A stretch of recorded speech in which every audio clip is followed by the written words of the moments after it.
우리 계속해서 예레미야서입니다. 오늘은 2장 20절에서 28절입니다. 같이 읽겠습니다. 내가 옛적부터 내 멍에를 꺾고 내 결박을 끊으며 말하기를 나는 순종하지 아니하리라 하고 모든 높은 산 위에서와 모든 푸른 나무 아래에서 너는 몸을 높여 영롱하도다. 내가 너를 순전한 참 종자 곧 귀한 포도나무로 심었거늘 내게 대하여 이방 포도나무에 악한 가지가 되면 어찌 되느냐.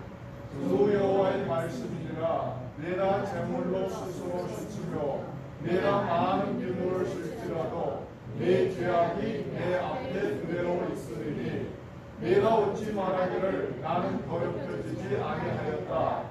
바알들의 길을 따르지 아니하였다 하겠느냐. 골짜기 속에 있는 내 길을 보라. 내 행한 말을 알 것이니라. 바알이 빠른 암낙타가 그의 길을 어지러이 달리는 것과 같았으며 너는 담야에 익숙한 들 암나무들이 그들의 성욕이 일어나므로 헐떡거리는 같았도다. 그 발전기에 누가 그것을 막으려 그것을 찾는 것들이 수고하지 아니하고 그 발전기에 만나리라. 내가 또 말하기를 내 말을 제어하여 무슨 말이 되게 하지 말며 욕을 말하게 하지 말라 하였으나 오직 너는 말하기를 아니라 이는 헛된 말이라. 내가 이방 신들을 사랑하였음도 그를 따라가겠노라 하도다. 도둑이 붙들리면 수치를 당한 같이 이스라엘 집 곧 그들의 왕들과 지도자들과 제사장들과 선지자들이 수치를 당하였느니라. 그들이 나무를 향하여 너는 나의 아버지라 하며 노를 향하여 너는 나를 낳았다 하고 그들의 등을 내게로 돌리고 그들의 얼굴은 내게로 향하지 아니하다가 그들이 환난을 당할 때에는 이르기를 일어나 우리를 구원하소서 하리라. 너를 위하여 내가 만든 내 신들이 어디 있느냐. 그들이 내가 환난을 당할 때에 구원할 수 있으면 일어날 것이니라. 유다여 너희 신들이 너희 선덕수와 같도다. 아멘.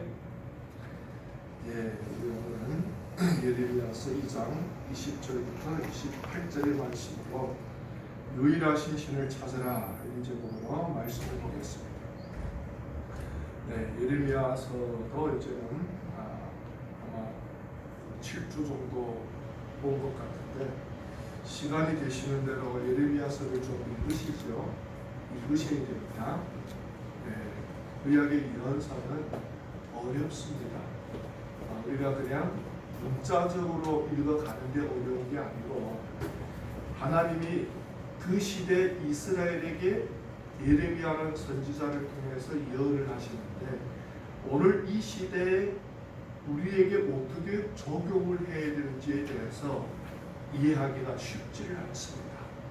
그래서 여러분들이 미리 예레미야서와 같은 이런 예언서를 읽지 않으면은 제가 이렇게 설교를 해도 목사님 지금 무슨 소리를 하나 이렇게 생각하다 나오면은 설교 시간이 다 지나갑니다. 그래서 되게 윤곽이 있고 되게 이 장에서 이런 말씀을 하고 있구나라는 흐름을 장악하면은 이런 말이 이런 이스라엘을 향한 이런 의미구나. 그리고 오늘 이 시대에 우리를 향해서 하나님이 이런 메시지를 던져주고 있구나라는 것을 깨달을 수가 있게 되는 거예요. 그래서 여러분들 꼭 어렵지만은 예레미야서를 시간이 나시는 대로 읽으세요. 우리가 1장부터 11장까지 우리가 예레미야서를 몇 말까지 보신다고 했잖아요.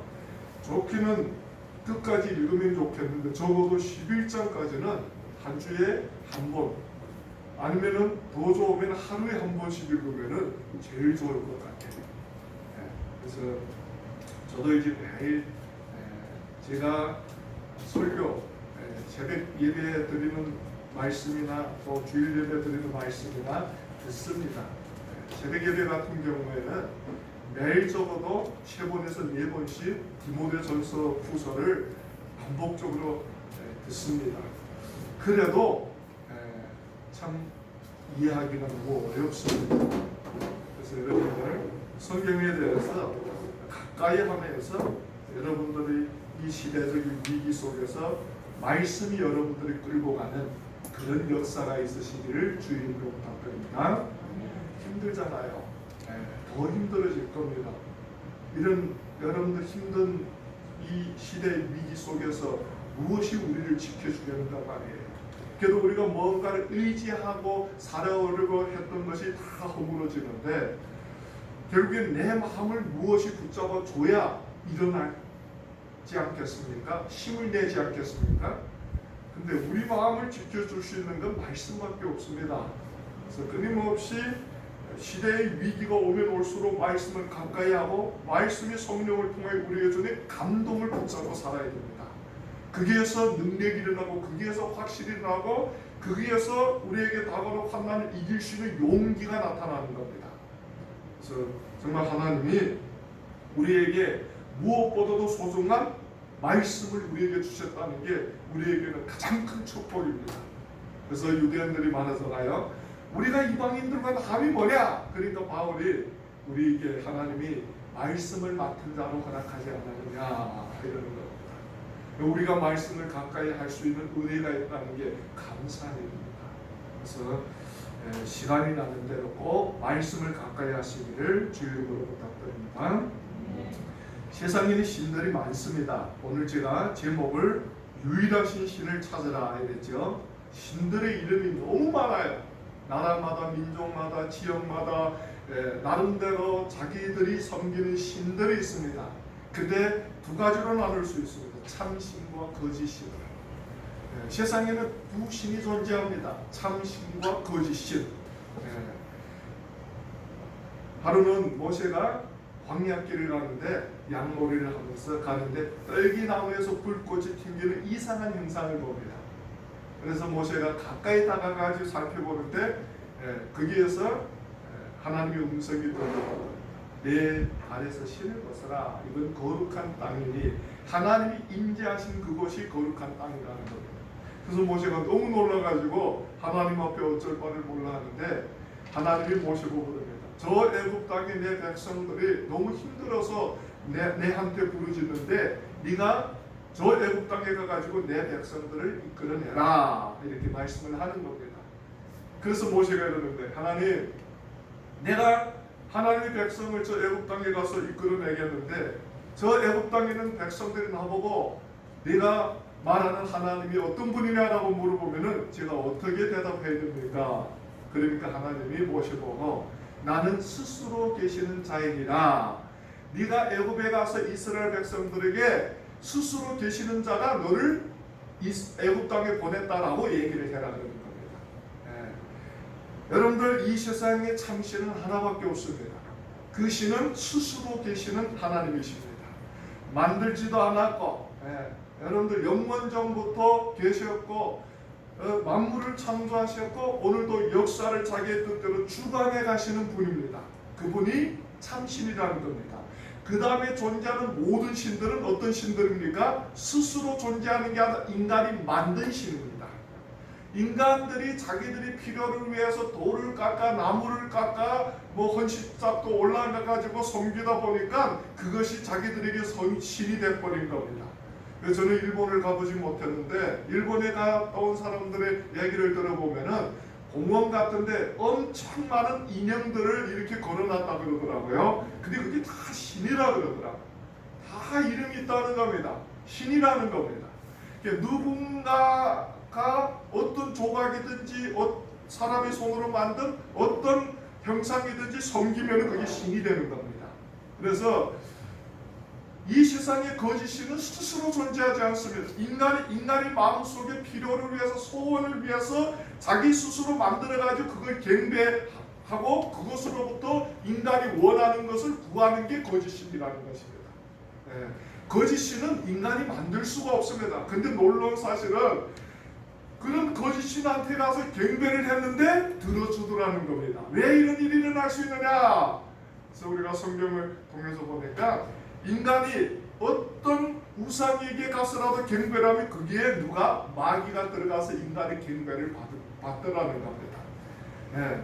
그래서 나무 조각이나 돌이 중요한 게 아니라 돌이라도 인간이 정성을 들여가지고 가서 섬기면은 영광을 받기를 원하는 건 하나님뿐만 아니라 마귀도 인간을 통해서 영광을 받기를 원하는 겁니다. 섬김을 받기를 원하는 겁니다. 그래서 그 안에 들어가서 인간의 섬김을 받는 겁니다.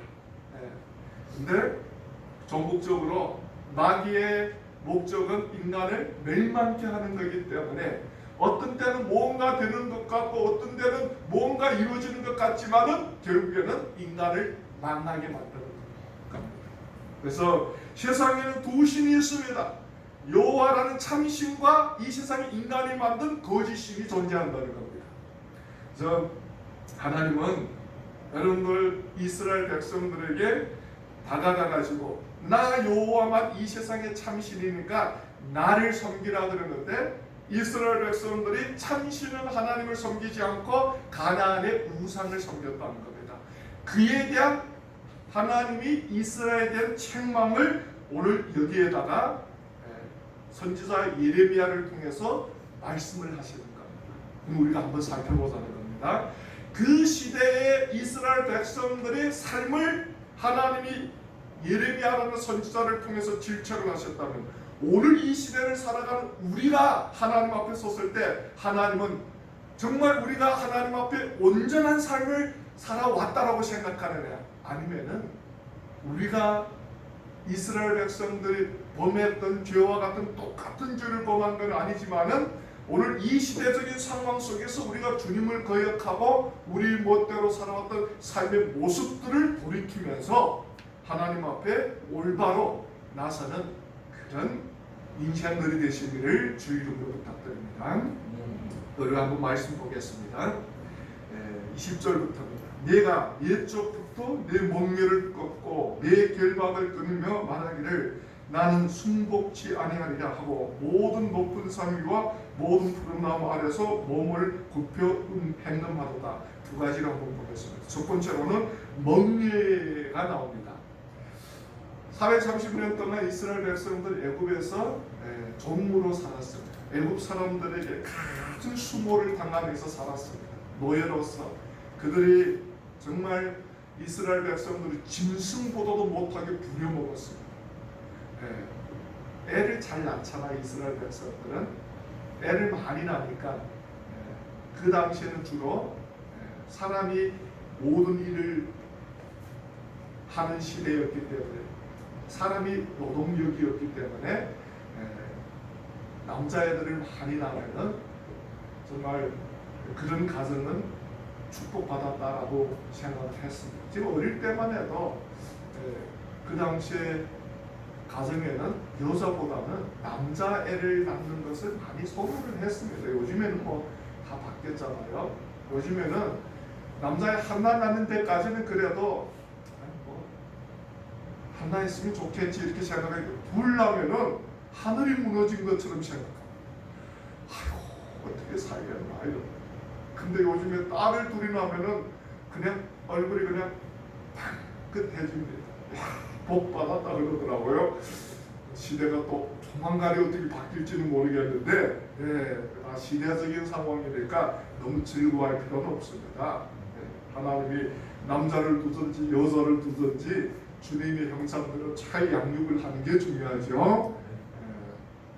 근데 그 시대는 사람이 노동력이기 때문에 애굽 땅에 있는 바로 왕이 이스라엘 백성들을 부려먹었습니다. 그 사람들을 노동력으로 사용을 해가지고 이익을 창출하고 자기를 위해서 많은 일들을 할 수 있도록 부려먹었던 겁니다.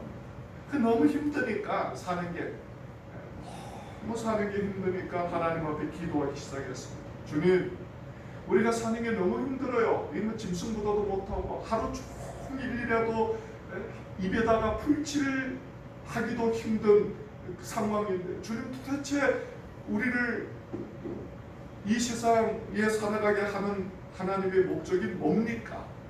그러면서 그들의 조상 아브라함의 하나님을 불렀고 이삭의 하나님을 불렀고 야곱의 하나님을 불렀던 겁니다.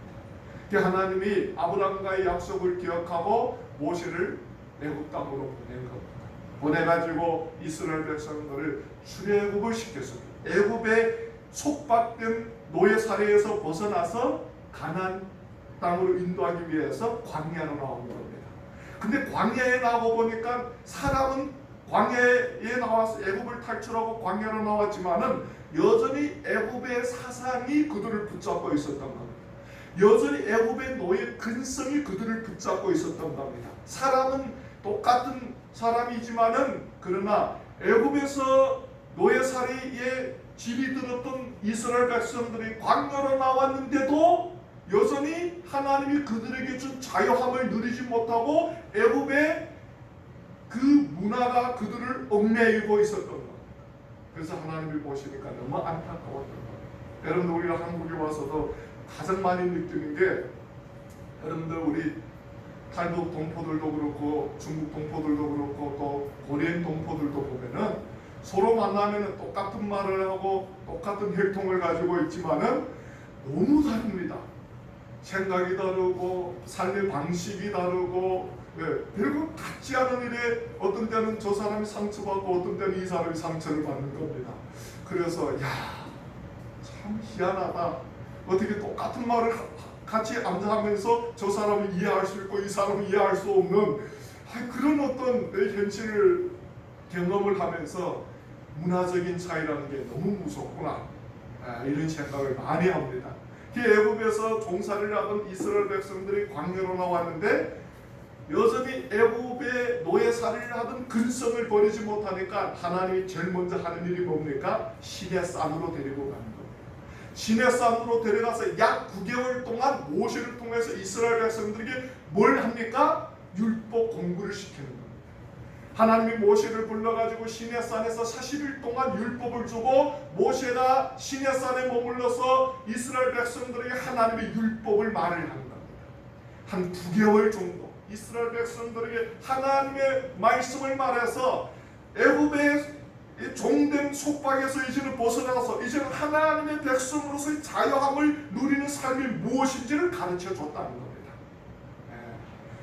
우리가 예수를 믿기 전에 이 세상에 멍에를 메고 살아왔습니다. 근데 하나님을 믿으면서 하나님이 우리에게 하나님의 말씀을 주시면서 우리가 하나님 안에서 어떻게 하면 행복하게 살아갈 수 있는지, 우리 인생의 참된 자유가 어떻게 임하는지를 하나님의 말씀으로 우리에게 부어줬지만은 우리는 그 말씀을 붙잡고 사는 게 아니라 이미 우리 기질이 된 이 세상의 삶의 습관 속에서 헤어 못 나오는 것. 그게 여러분들 우리 인생의 안타까움입니다.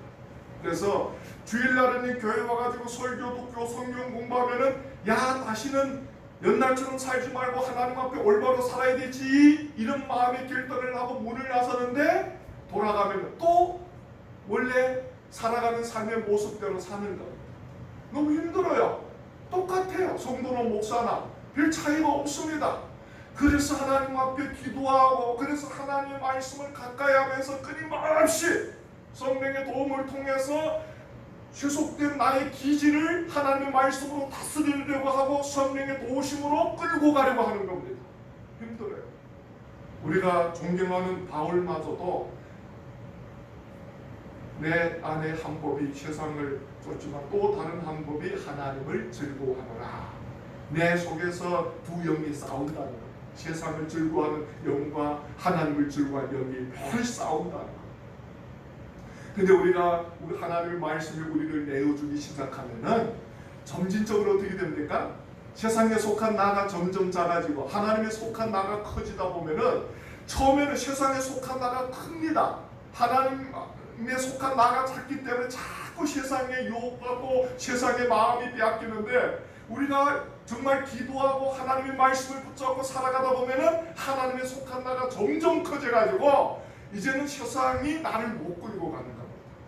이제는 하나님에 속한 나가 내 인생을 지배해서 내 삶을 하나님께 드리게 만드는 겁니다. 그래서 우리는 끊임없이 하나님 앞에 예배를 가까이 하고 말씀을 가까이 하고 기도를 가까이 하며 살 수밖에 없는 겁니다. 아니면은 나의 나됨이 여러분들 세상에 속한 나가 지배하게 되기 때문에 세상의 속박 속에서 벗어날 수 없는 겁니다. 이스라엘 백성들처럼 하나님의 속한 자유된 삶, 축복의 삶, 행복의 삶을 살아갈 수 있는 게 아니라 애굽의 노예된 속박에서 벗어나지 못하고 원망하고 불평하다가 광야에서 인생 마감하게 되는 겁니다. 그게 불행이라고. 그래서 여기에서 20절 밑에서 이렇게 나옵니다. 나는 숨복지 아니하리라 하고 모든 높은 산 위와 모든 푸른 나무 아래서 몸을 굽혀 행음하노라. 이스라엘 백성들은 뭐라 그럽니까? 하나님의 말씀에 순종하지 않겠다는 겁니다. 나는 하나님께 속한 사람으로 살지 않겠다는 겁니다. 오히려 가나안의 우상 문화에 속해 살겠다는 겁니다. 그래서 어디로? 높은 산 위와 모든 푸른 나무 아래서 몸을 굽혀 행음하도다. 무슨 말이에요? 우리가 말하는 육체적인 행음을 말하는 게 아니라 우상을 섬기겠다는 말입니다. 큰 바위에 가가지고 절하고 나무에 가가지고 절하면서 우상을 섬기겠다는 거예요. 나는 하나님 말씀대로 안 살겠다는 겁니다. 그게 이스라엘 백성들이었다는 거예요. 여러분들은 어떻습니까? 교회 안에서 믿음의 사람들이 함께 있을 때는 좋죠. 다 정말 말씀대로 살려고 노력하고 정말 다 기도를 서로를 위해서 해주면서 하나님의 은혜가 임하기를 원하기 때문에 우리는 든든합니다. 근데 저 믿지 않은 사람들 가운데 가면은 우리는 아니게 모르게 내가 옛날에 즐겼던 육신의 습관대로 자꾸 그 사람들을 따라가게 되고 이 세상의 유혹에 자꾸 우리 마음이 끌려가가지고 넘어지게 되고 이렇게 되는 거예요. 참 안타까운 일입니다. 근데 이스라엘 백성들이 그랬다는 거예요. 이스라엘 백성들이 산과 바위를 찾아다니면서 무릎을 꿇고 우상으로부터 뭘? 축복을 구했다는 거예요. 왜냐하면 그들이 하나님을 아는 지식이 없었기 때문에 그랬습니다. 하나님을 제대로 몰랐기 때문에 그랬습니다. 그들은 가나안 땅에 들어가가지고 정말 농사를 축복하는 신은 여호와 하나님이 아니라 바알 신이라는 잘못된 생각 때문에 그들은 바위에 가가지고 나무 밑에 가가지고 바알에게 제사를 드리면서 자기들이 삶의 풍요로움을 구했다는 거예요. 오늘 여러분들이 정말 똑똑하고 공부를 많이 하고 여러분들이 능력이 있고 인간관계가 있고 빽이 있어가지고 내 인생 굉장하게 될 거다. 그게 이스라엘의 생각인 겁니다. 그게 가나안 문화인 겁니다. 우리는 보편적으로 다 그런 생각을 가지고 있지 않습니까? 그래서 우리는 실력자가 되기를 원하고 그래서 우리는 엄청난 인간관계를 이제 살아가고 있고 우리는 힘 있는 사람과 관계를 맺어가지고 나이 빼기 되어주기를 원하고 그 사람들로부터 내 필요를 공급받기 위해서 우리는 어쩌면 이 세상 사람들이 쫓아가는 세상의 지혜를 쫓아가고 있다는 겁니다. 근데 하나님은 뭐라 그럽니까? 너희들이 아무리 쫓아갈지라도 이 세상에 모든 것을 주관하시는 분은 누구? 하나님이라는 거예요. 우리 지식이 있는 것도 아니고 빽이 있는 것도 아니고 능력이 있는 것도 아니고 하나님이 하나를 문을 여시고 우리에게 복을 부어주지 않으면 복을 받을 자가 없다는 거예요. 그래서 내가 높여주지 않으면 높여질 자가 없고 내가 낮추는 자는 높일 자가 없다는 것입니다.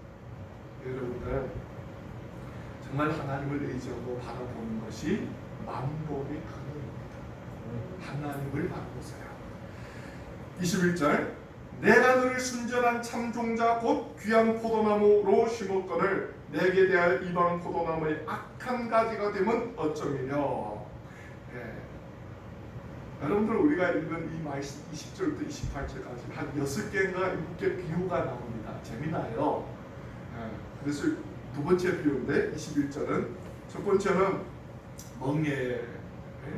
멍에를 버리고 하나님 말씀의 멍에를 버렸다는 걸 얘기하는 겁니다. 두 번째로는 잡종이 되었다는 겁니다. 어떤 포도원 주인이 좋은 포도씨를 갖다가 심었는데 이게 시간이 지나가다 보니까 어떻게 되다 보니까 그 포도가 들포도가 돼버린 겁니다.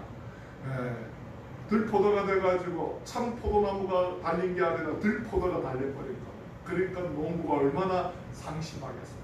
마음이 아프겠어요. 지금 그런 걸 얘기를 하는 거예요. 하나님이 이스라엘을 저 애굽 땅에서 구별하여서 축복의 가나안 땅에다 갖다 놔가지고 그 가나안 땅에서 하나님의 백성답게 살아가기를 원했는데 가나안 땅에서 세월이 지나가다 보니까 어떻게 됐습니까? 가나안 백성들보다 더 악하게 살아가는 겁니다. 그걸 하나님께서 지금 안타까워하는 거예요. 내가 너를 순전한 참 종자 곧 귀한 포도나무가 심었거늘 내게 대하여 이방 포도나무의 악한 가지가 되면 어쩌느냐 이런 겁니다. 무슨 말이에요? 세상 들 포도나무의 가지가 와서 접함을 받았다는 거예요. 참 포도나무에 그 열매는 뭡니까? 들 포도나무 열매를 맺었다는 거예요. 그걸 지금 얘기를 하는데 참 안타까운 일이죠. 그러니까 이 세상의 문화를 우리가 버린다는 게 정말 어려운 일일 것 같습니다. 쉽지 않아요. 우리 힘으로는 안 됩니다. 그래서 우리는 오순절이 되어서 하나님이 우리의 연약함을 너무 잘 아시고 약속의 성령을 우리에게 허락해 주셨습니다. 3년 반 동안 예수님을 따라다녔던 제자들이 우리보다 예수님의 옆에서 기적이라는 기적을 다 경험했습니다. 얼마나 놀라운 기적을 경험했어요? 오병이의 기적, 평강을 잔잔하게 하는 기적, 죽은 나사로를 살리는 기적, 정말 상상도 할 수 없는 기적을 경험했습니다.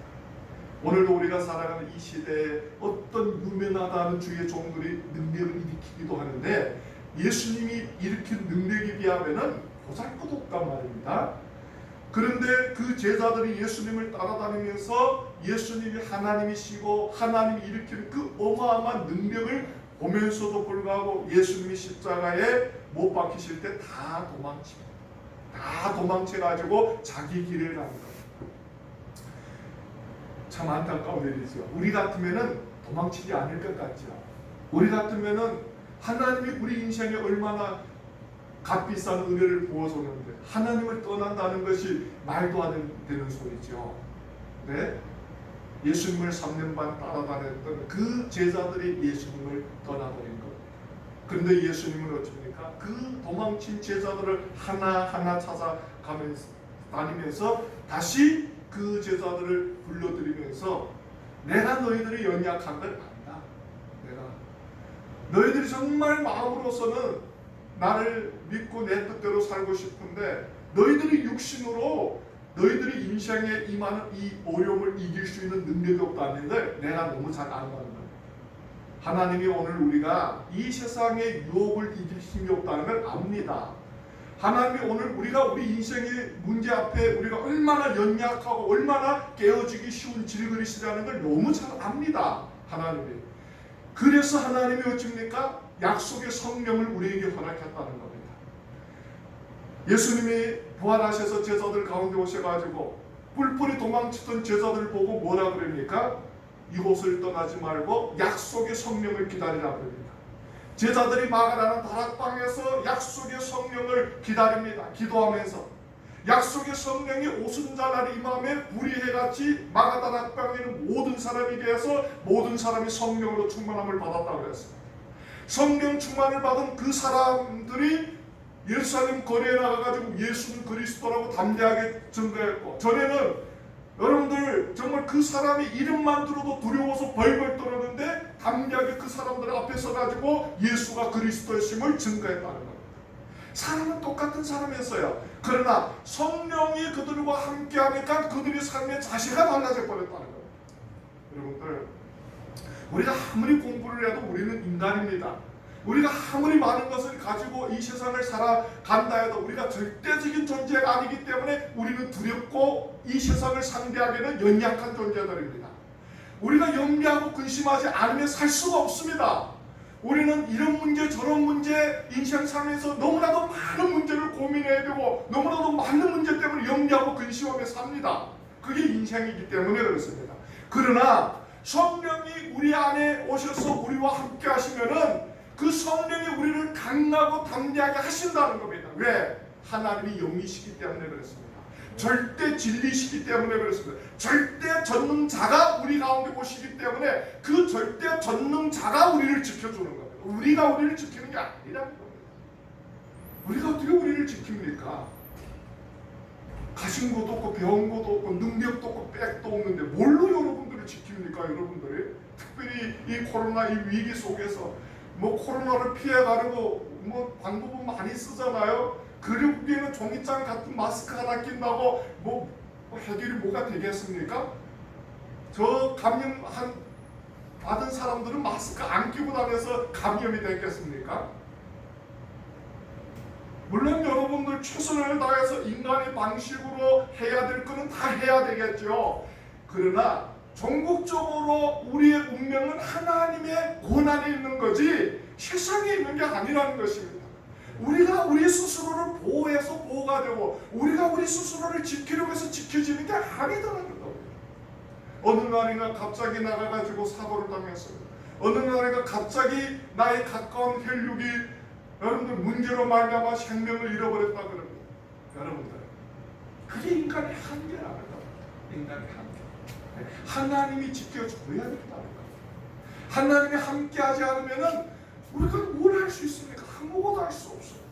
그래서 여러분들 우리는 뭘 해야 됩니까? 매일 우리가 주님 앞에 해야 될 가장 중요한 일 중에 하나가 뭡니까? 주여 성령으로 충만케 하여 주옵소서. 이 하루를 시작하면서 좋은 사람 많이 만나고 내가 생각하는 일이 척척 풀려가는 것도 중요하지만 더 중요한 게 성령여 나를 붙잡아 주옵소서. 성령여 나를 충만케 해 주옵소서. 그 하나님의 영이 내 속에 함께해야 이 세상에 어떤 일이 일어나도 내 안을 흔들 수가 없는 겁니다. 그걸 예수님이 누구를 통해서 보여줬습니까? 제자를 통해서 보여줬던 겁니다. 그게 예루살렘 거리에서 그 배운 것도 없고 가진 것도 없던 보살 것도 없는 예수님의 제자들이 대제사장 앞에 서가지고 예수를 믿으라고 담대히 전할 수 있었던 능력이었다. 우리의 능력이 어디서 나오느냐? 이걸 여러분들이 알아야 되죠. 그게 지혜입니다. 우리의 능력은 우리에게 있는 게 아니에요. 우리가 가지고 있는 돈, 지식, 관계 백에 있는 게 아니라 하나님의 영 성령 안에 있다는 겁니다. 내 이스라엘 백성들은 잡종이 됐습니다. 잡종이 돼가지고 세상에 열매를 맺어가지고 자기를 지키려고 했던 겁니다. 얼마나 웃깁니까? 우리가 우리 스스로의 삶, 우리 자녀들의 삶 내가 지켜주지 그것보다도 교만한 게 없습니다. 우리는 그런 교만을 많이 범하잖아요.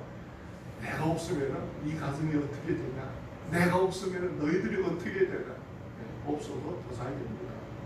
그게 없어요. 인간이 뭘 할 수 있습니까? 아무것도 없습니다. 그냥 자기만 잘난 것처럼 하는 거지. 그렇잖아요? 그 다음에 여러분들 밑으로 22절에 보면은 주 여호와 내가 말하노라 내가 잿물로 스스로 씻으며 수단 비누를 씻을지라도 내 죄악이 오히려 내 앞에 그저 있으니 22절 보면은 자기가 하나님 앞에 죄를 지었다는 걸 압니다. 양심적으로 자기가 이렇게 살아서는 안 된다는 걸 압니다. 그래서 어찌입니까? 자기의 죄를 씻으려고 하는데 무엇으로? 내가 잿물로 스스로 씻으며 수단 비누를 쓸지라도 내 죄악이 오히려 내 앞에 그저 있으리니 죄는 우리의 힘으로 해결할 수 없습니다. 그러나 죄는 반드시 뭐가 따릅니까? 심판이 따릅니다. 그래서 죄의 삭은 사망입니다. 모든 사람이 죄를 범하였으니까 반드시 심판을 받아야 되는 겁니다. 그런데 인간들은 얼마나 웃기느냐 하면은 잿물로서 비늘로서 자기 죄를 씻겠다는 겁니다. 이스라엘 백성들이 여러분들 우상에게만 가가지고 제사를 드리겠습니까? 그리고는 돌아와가지고 어디 와서 회당에서 산당에서 여호와께 분향을 했던 것, 제사를 드렸던 것. 왜? 하나님께 복을 받기 위해서, 하나님으로부터 내 인생의 목적을 이루기 위해서 하나님께 나가가지고 제사를 드리는 것. 여러분들 오늘도 우리가 주님 앞에 나왔습니다. 우리가 예배를 드린다고 우리 죄가 없어집니까? 여러분들 우리가 교회 와서 봉사를 한다고 우리 죄가 없어집니까? 우리가 신학적인 지식을 조금 알고 살아간다고 해서 죄가 없어집니까? 아닙니다.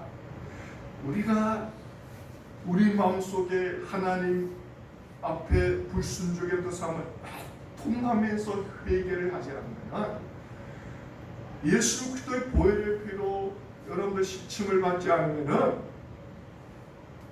해결이 안 됩니다. 그래서 성경이 뭐라 그럽니까?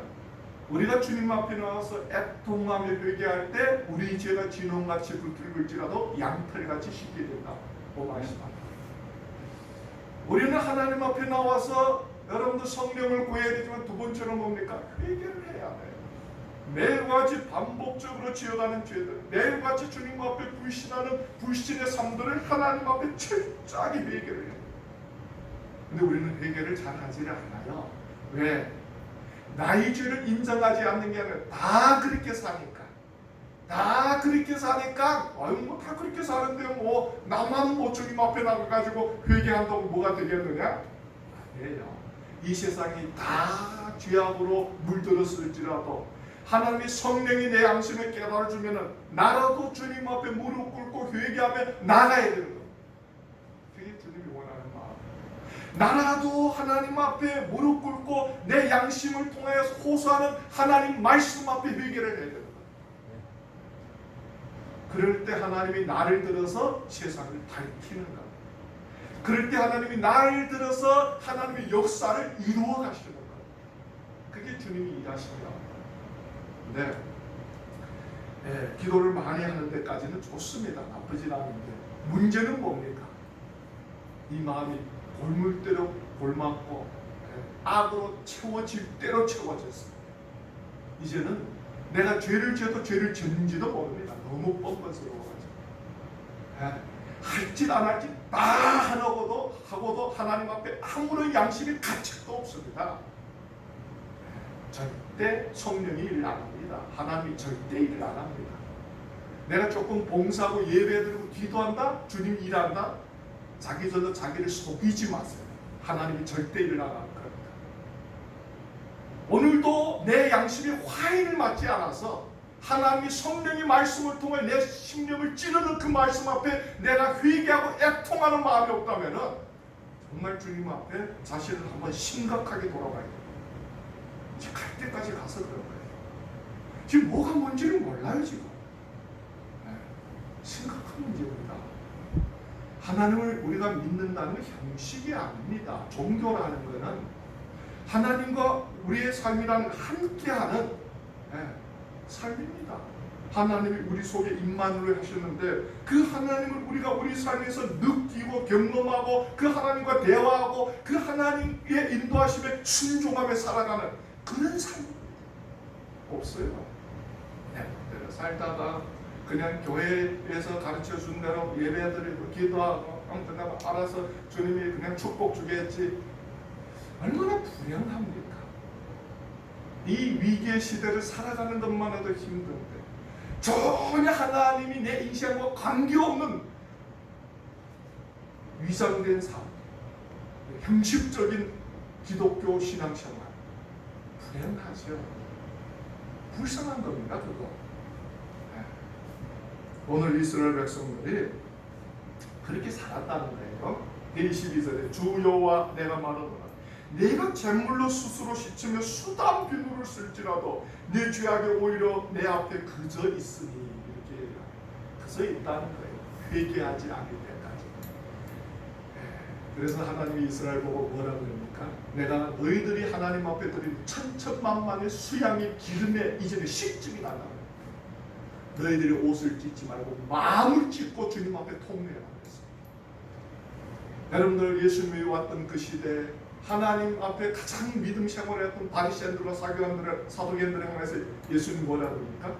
도끼가 이미 나무뿌리에 놓였은즉 회개에 합당한 열매를 맺지 않은 나무마다 지켜 불에 던짐을 받았다고 했습니다. 무섭지 않습니까? 흉내를 낸다고 하나님 우리와 함께하지 않습니다. 여러분들 이 세상의 위기는 이 세상에 어떤 문제가 일어날 때 있는 게 아닙니다. 하나님은 이 세상에 어떤 위기가 있어도 그 속에서 우리를 지켜주고 붙잡아주는 분이에요. 그래서 구약에 불문불에 던짐을 받은 다니엘의 쇠친구 사건이 나옵니다.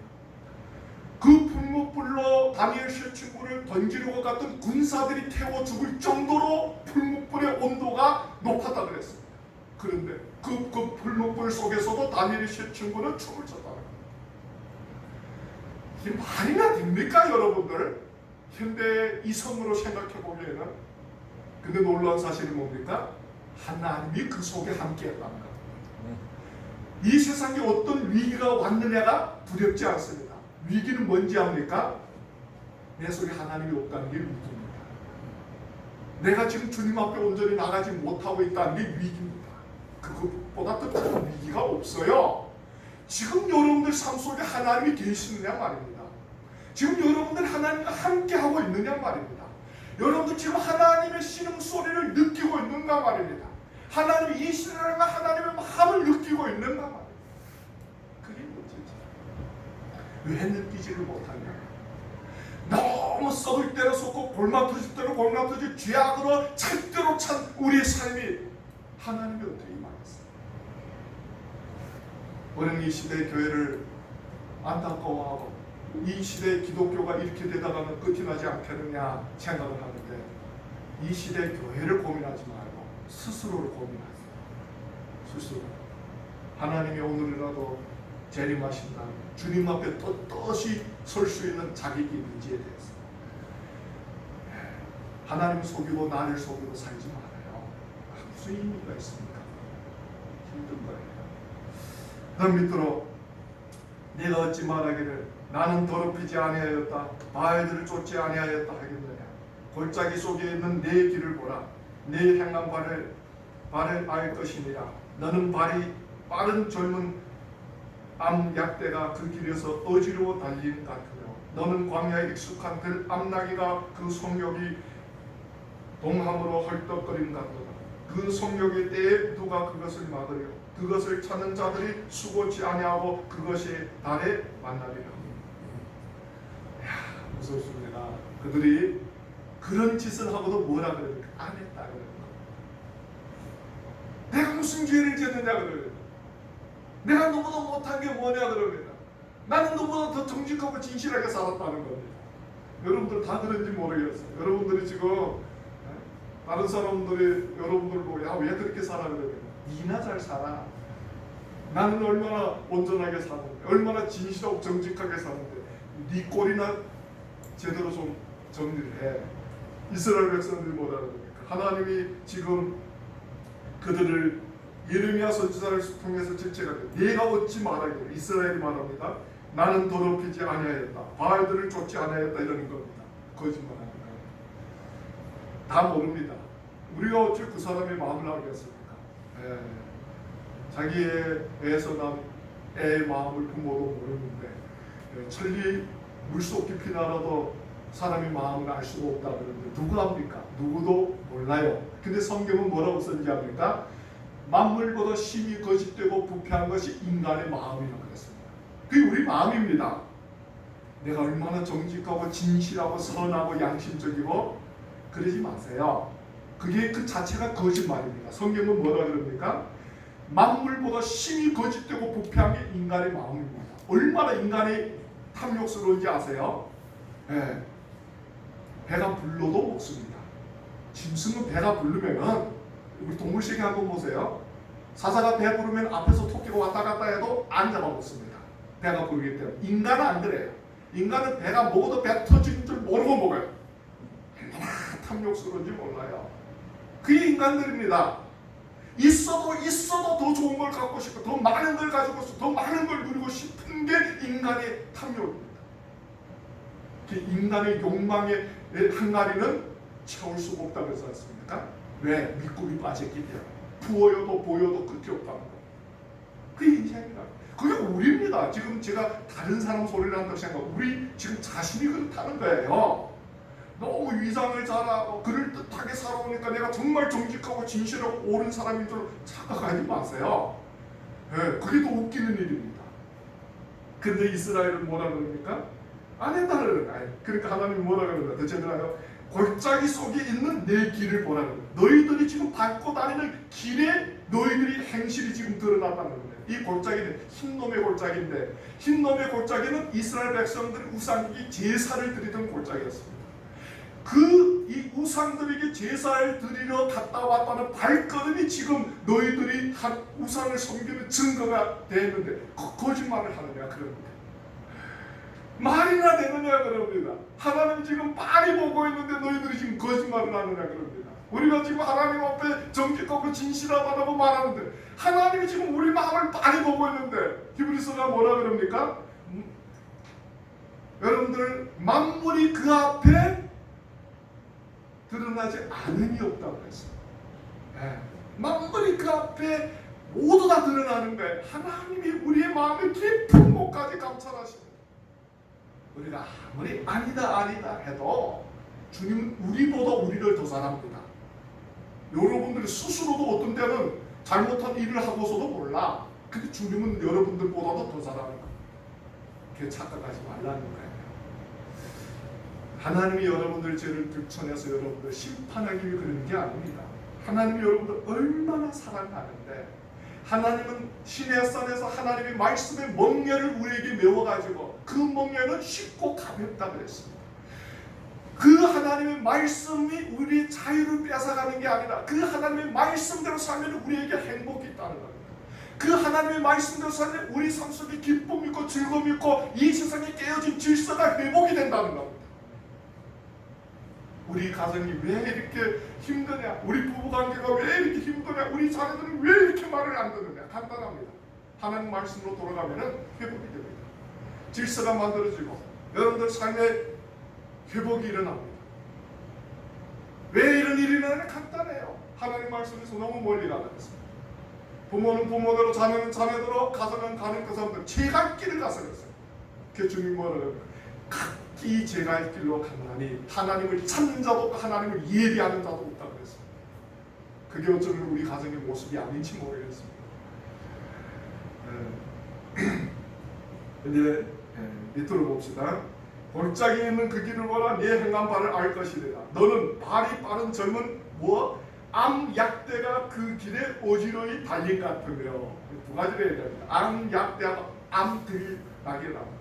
왜 앙크만 나오는지는 모르겠는데 여하튼 그런 목적성이 있고 쓴 것 같은데 이제 주석을 찾아가 보니까 암낙타죠. 약대라는 게 낙타가 길들여지지 않는 암낙타는 통제가 불가능하다는 겁니다. 우리는 고집 그러면 제일 센 고집이 무슨 고집이라고 그럽니까? 땅나기 고집이라고 그러잖아요. 소가 땅나기보다 더 센다. 예, 땅나기 고집이라고 그러잖아요. 근데 그 밑에 나와요 땅나기 고집. 땅나기 고집보다 더 센 게 암낙타 고집이라고 합니다. 아예 통제가 안 된단 말입니다. 근데 지금 땅나기를 말합니까? 낙타를 말합니까? 이스라엘을 말하는 거예요. 지금 우리를 말하는 겁니다. 한내 고집이 만만치 않다 그러는데 우리는 요즘에 고집이라고 안 말하더라고요. 듣기 좋게 뭐라고 말합니까? 개성이라고. 개 같은 기질이라고 그러는 거예요.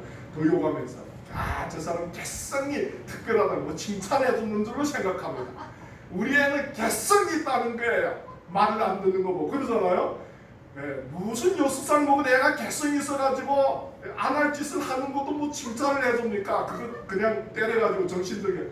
성경에서도 자식을 사랑하는 부모는 자식에게 매를 댄다 그랬습니다. 근데 아무 데나 때리면 안 되고 때릴 때를 때려야 되는데 사람 앞에서 막 귀싸움 부리대고 이러면 안 되는 거죠. 종아리를 치라고 했어요. 종아리를. 다시 가랭이를 거두고 종아리를 때려야 되죠. 우리 친구들 이제 집에 애가 하도 말을 안 들으니까 성경의 말씀대로 이제 때를 하나 준비했어요. 때를 하나 준비해서 말을 안 들으면 때리는 겁니다. 자기 절로 몇 대 때리라는 건 자기 절로 말하는 거예요. 네가 지금 이 잘못을 했는데 네 잘못이 몇 대 맞는 게 합당할 것 같나? 그러면은 자기 절로 석 대, 두 대, 다섯 대 이러면은 때린다는 거예요. 엄청 아프게 때린다는 거예요. 근데 하루는 그러더래요. 아빠, 나는 내가 잘못해서 얻어맞는데 아빠는 잘못하면 누가 때립니까? 그러더랍니다. 그날 할 말이 없더랍니다. 그 지금은 못 때린다 그럽니다. 그렇다고 아빠가 잘못하면 종아리 거두고 아들 보고 때려라 할 수는 없잖아요. 네. 여러분들 오늘 이 말씀을 보니까 이스라엘을 뭐로 비유하느냐? 암낙타예요. 그 다음 밑으로 너는 광야에 익숙한 들암나기와 암나기가 그 성욕이 동감으로 헐떡거린 같도다. 그 성욕의 때에 누가 그것을 막으려 그것을 찾는 자들이 수고치 아니하고 그것이 달에 만나리라. 들암나기가 나옵니다. 이게 반복하는 것은 하나님이 어찌니까 강조를 하는 거예요. 강조. 이렇게 이스라엘 백성들이 제 고집대로 산다는 거예요. 우리가 이렇게 우리의 고집대로 산다는 거예요. 참 안타까워요. 찾는 자들이 수고치 아니하고 그 달에 만납니다. 시간이 넘어가네. 마지막까지 봅시다. 내가 또 말하기를 내 발에 제어하여 벗은 발이 되게 말며 목을 가라게 말라 하였으나 오직 너는 말하기를 아니라 이는 헛된 말이라. 내가 이방신을 사랑하였은즉 그를 따라가겠노라 하도다. 끝까지 어찌입니까? 이방신을 따라가겠다. 우리 또 이 말씀을 읽어보면 어찌입니까? 매를 맞아도 싸다. 진짜 그냥 한 방 때리는 게 아니라 죽게 때려가지고 정신 차리게 만들어야 되겠다. 이런 마음이 가잖아요 지금. 이게 말이 됩니까? 내가 또 말하기를 네 발을 제어하여 벗은 발이 되게 하며 목을 가라게 말하게 말라 하였으나 오직 너는 말하기를 아니라 이는 헛된 말이라. 내가 이방신을 사랑하였은즉 그를 따라 가겠노라 하도다. 끝까지 어찌입니까? 이방신을 쫓아가겠다. 그토록 어찌입니까? 우리가 이 세상을 살아가면서 이 세상의 문화에 쩔어 있다는 겁니다. 우리는 태어나면서부터 이 세상에 이미 만들어진 문화가 옳고 그름과 관계없이 우리는 이 세상에 속해 있는 인생들이기 때문에 이 세상의 문화를 받아들여야 되고 이 세상의 문화를 배워갖고 이 세상의 문화로 생존을 하며 살아왔습니다. 이미 그게 찌들어 있다는 겁니다. 우리 인생이. 일 처리하는 방법, 관계받는 방법, 뭘 하는 방법, 생각하는 거나 모든 게 어찌입니까? 이 세상의 방법에 찌들어 있다는 겁니다. 근데 하나님이 어느 순간인가 우리를 선택해서 그걸 내려놓고 하나님의 말씀으로 내 마음을 채워라는 겁니다. 그게 주님의 뜻이라고 합니다. 그래서 26절에 도적이 붙들리면 수치를 당한 같이 이스라엘의 집 곧 그 왕들과 족장들과 제사장들과 선지자들이 수치를 당하였느라. 도덕이 붙잡히면 수치 당하죠. 근데 이스라엘 백성들 죄를 짓다가 붙잡히니까 어떻게 됩니까? 수치를 당한다는 겁니다. 우리도 온갖 죄를 짓다가 하나님 앞에 나왔는데 뻔뻔스럽게 나는 정직하고 진실하다 하니까 이게 문제인 겁니다. 적어도 우리 양심이 우리가 지은 죄에 대해서 수치를 느껴야 되고 우리 양심이 우리가 지은 죄에 대해서 하나님 앞에 회개를 해야 되는데 양심까지 화인을 맞아서 죄가 죄인 줄도 모른다는 겁니다. 이게 더 무서워요. 여러분들이 언제부터 여러분들 눈에 눈물이 많았어요? 예수를 믿고 제일 처음 주님 앞에 나올 때 그냥 말씀이 내 마음에 임해도 막 어쩔 바를 몰라 했고 정말 주님 앞에 부끄러웠는데 이제는 하나님의 말씀이 오나 번스럽습니다. 죄를 지으나 안 지으나 번스럽습니다. 예배만 그냥 드리고 나면 또 최소한 내 멋대로 그냥 죄에 익숙해가지고 참 한심 안타까운 일들이죠. 인간이라는 게. 그래서 하나님은 26절 밑에 보니까 이스라엘을 대표하는 네 부류의 사람이 나옵니다. 도적이 붙들리며 수치를 당한 같이 이스라엘 집 곧 그들의 왕들과 족장들과 제사장들과 선지자들이 수치를 당하여 됩니다. 전체 이스라엘을 대표하는 네 부류의 기득권층입니다. 이 모든 사람들이 수치를 당하리라 이렇게 나오는 겁니다. 그들이 나무를 향하여 너는 나의 아비라 하며 돌을 향하여 너희는 나를 낳았다 하고 그 등을 내게로 향하고 그 얼굴을 내게로 향치 아니하다가 환난을 당할 때 이르기를 일어나 우리를 구원하소 살리라. 참 간사하죠. 인간이라는 게. 우상이 자기들에게 축복을 주는가 하고 우상 가서 제사를 드려서 좋을 때는 괜찮은데 잘 안 되면 또 어찌입니까? 다른 우상 또 찾아가는데 이 우상은 이제는 영빨이 안 되는 거는 또 더 쉬운 걸 찾아가자. 이런 식이라는. 그래서 여기저기 다 찾아다니는데 해결이 안 되니까 그때에서야 어찌입니까? 하나님께로 돌아왔다는 거예요. 27절을 봅니다. 환난을 당할 때 이르기를 일어나 우리를 구원하소서 하리라. 그때에서야 하나님께 나가지고 하나님 우리를 좀 돌아봐 주옵소서. 우리 인생을 이 세상에서 구원할 사람이 실은 없습니다. 하나님밖에. 이러면서 부르짖는 겁니다. 자기 멋대로 살 대로 다 살고 안 되니까 수단 방법 다 쓰다가 안 되니까 주님 앞에 나가서 주여 내가 얼마나 열심히 기도하는데 왜 들어주지 않습니까? 내가 얼마나 열심히 봉사하는데 왜 들어주지 않습니까? 이러는 거예요. 어떻게 우리 같지 않습니까? 네? 오늘 말씀을 보면 얼마나 웃깁니까? 그래서 마지막 28절에 주님이 이릅니다. 이 28절이 여기에 지금의 핵심인데 재미나요. 네가 만든 내 신들이 어디 있느냐? 그들이 너희 환난을 당할 때 구원할 수 있으며 일어날 것이니라. 유다여 너희 신들이 너희 성읍의 수와 같도다. 하나님이 뭐라 그럽니까? 너희들이 찾던 신이 어디 갔느냐? 너희들을 축복하고 너희들이 잘되게 하던 신들이 어디 갔느냐? 너희들의 성읍과 각 곳 지방마다 지역마다 온통 우상으로 가득 차 있는데 그 우상들이 왜 너희들을 안 해주더래? 이렇게 하나님이 지금 비웃는 겁니다. 인생들.